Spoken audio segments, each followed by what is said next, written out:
ভাইয়া আমি আসলে ইংরেজি বানিয়ে লিখতে পারি না।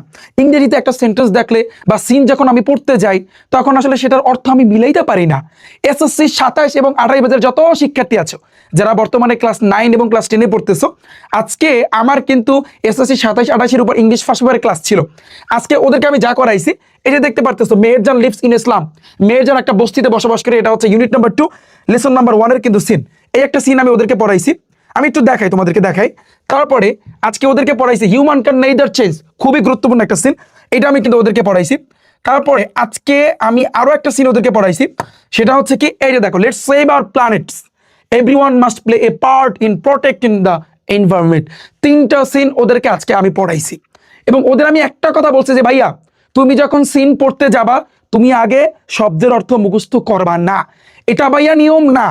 কোনো টিচার যদি বলে তোমাকে যে এই সিনটা পড়, এই সিনটা পড়ার আগে এখানে 50টা শব্দের অর্থ আছে, তুই 50টা শব্দের অর্থ পড়, এটা ভাইয়া নিয়ম না। এইভাবে তুমি যদি পড়ো তোমার জীবনেও শব্দের অর্থ মুখস্থ থাকবে না। এই জন্য ওদেরকে আমি ধরাই ধরাই একেবারে, আমি যদি তোমাদেরকে একটু ছোট্ট করে বলি ভাইয়া তুমি মেহেরজানটা দিয়া বোঝো, আমি যেভাবে পড়াইছি, মেহেরজান সিরাজগঞ্জ শহর রক্ষাবাদের একটা বস্তিতে বসবাস করেন।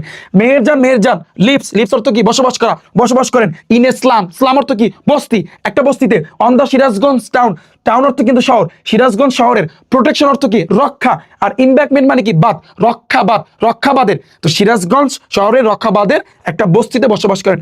এইভাবে প্রত্যেকটা শব্দের অর্থ ধরিয়ে ধরিয়ে ধরিয়ে ধরিয়ে ওদেরকে পড়াইছি। আমি একটা কথা বলছি, তুমি যদি ইংরেজি বানিয়ে লিখতে চাও, তুমি যদি ইংরেজি প্রপারলি শিখতে চাও, তাহলে তোমার ইংলিশ ফার্স্ট পেপারে যে টেক্সট বুকটা আছে যতগুলা সিন আছে এই সিনগুলা তো আমি যেভাবে পড়াই সেইভাবে তোমার পড়তে হবে।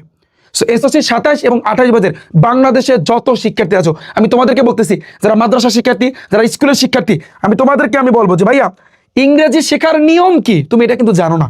তুমি যদি নিয়মটা জানতে চাও একটু কষ্ট করে তুমি ইউটিউবে যাবা। কোথায় যাবা ভাইয়া? ইউটিউবে যাবা, এখানে গিয়ে সার্চ দিবা রিফাত একাডেমি লিখে, তাহলে আমার কিন্তু ইউটিউব চ্যানেলটা চলে আসবে। আমি তোমাকে বলি, এবার এটার উপর ক্লিক করবা। অলরেডি প্রায় 14 লক্ষ শিক্ষার্থী কিন্তু আমাদের সাথে কিন্তু যুক্ত আছে, 1.4 মিলিয়ন। এরপর তুমি প্লে লিস্টে যাবা। কোথায়?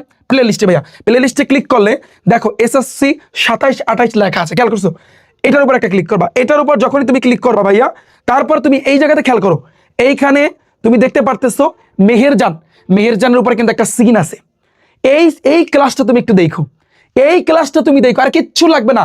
আমি ওপেন চ্যালেঞ্জ দিতে পারি তোমাদেরকে, এই ক্লাসটা দেখলে তুমি বুঝতে পারবা যে ভাইয়া সিন আসলে কিভাবে ভাইয়া পড়তে হয়, সিন তুমি কিভাবে পড়বা। জাস্ট ওই ক্লাসটা দেখো, তারপর তুমি রিফাত ভাইকে যেমন চাই বইলো, এবং আমি কিভাবে পড়াই, কিরকম পড়াই, তুমি যদি জানতে চাও একটু কষ্ট কইরা তুমি ফেসবুকে সার্চ দিবা এসএসসি 2027-28 রিফাত একাডেমি অফিসিয়াল।